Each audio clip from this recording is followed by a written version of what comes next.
ndiri kuratidzwa nemweya ndakanzi siyanai nevakadzi baba Rameroo. Siyanai nezvamuri kuita baba Rameroo. Kana muchida kuchengetedza backbone yenyu munokuwara muri mwana mudiki baba Rameroo. Your gearbox is no longer working baba Rameroo. Pama muri paCape Town maita zvinorura baba Rameroo. Maiwanza vakadzi. Vakadzi maivawanza. Maiwanza vakadzi baba Rameroo. Siyanai nazvo. Kwidibirai mbiya. Kwidibirai. Urise. Yaindi kushandirei.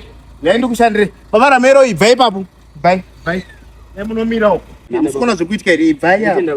Kwidibirai mbiya ndapedza nini. Siyanai nevakadzi. Endai munomirawo. Fambai baba Rameroo murai kutyora muzura yedu muendo. Musabvise yenyu bhutsi. Hapana kana need up. Jistai Jaisoni. Tarisai kumabhazuwa. Murume ari kupi? Mauya mega pasowe. Murume ari kupi? Ndimune hombe yababa here. Ndaratidzwa ndikaona hombe yababa. Asi baba havapo. Chii chiri kuitika madzimai? Hakuna madzibaba. Madzimai shokorati. Hazviti mufambe nehombe yababa here. Baba wacho wasi. So inini ndandine vanhu vandandinawo. But nekuda kwokuti mauya panapa pasowe rangu. Ndanzi ndikutsigirei. Imbe yangu yakwidibirwa iyi. But tichaifukunura.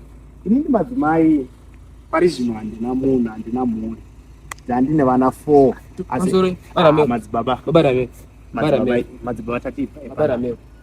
Ndinokumbira baba Rameroo. Takwidibira mbiya. Takwidibira mbiya baba Rameroo. Vane dambudziko mirai ndivabatsire. Imi muchienda imunomirawo. Takwidibira mbiya mai. Iwo ndowatata hauchaite zvevakadzi. Takwidibira mbiya baba Rameroo. Hachina zvevakadzi baba Rameroo. Nei. Zvine basa riko zvimbiya izvi. Zvine basa riko. Chibvai. Aiyo baba Rameroo. Baba Rameroo. Dai asara avhureso. Takambiya. Baba Rameroo nzemuzoka. Havana murume. Kuda kuti vaite sei? Asi kuda kuti vaite sei? Takwidibira mbiya baba Rameroo. Iwe handokuchita zvevakadzi wacho gore rese. Takwidibira mbiya baba Rameroo. Iwe chimufisaro ukavhura sowe. Aiyo. Kana uchina mato izvi. Chotoda vanhu vakaita sei? Baba Rameroo. Mato kuchirangana baba Rameroo. Aiwa atakuputsa chirangano.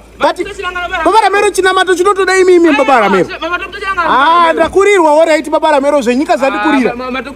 Iwo motokari iyi madzibaba.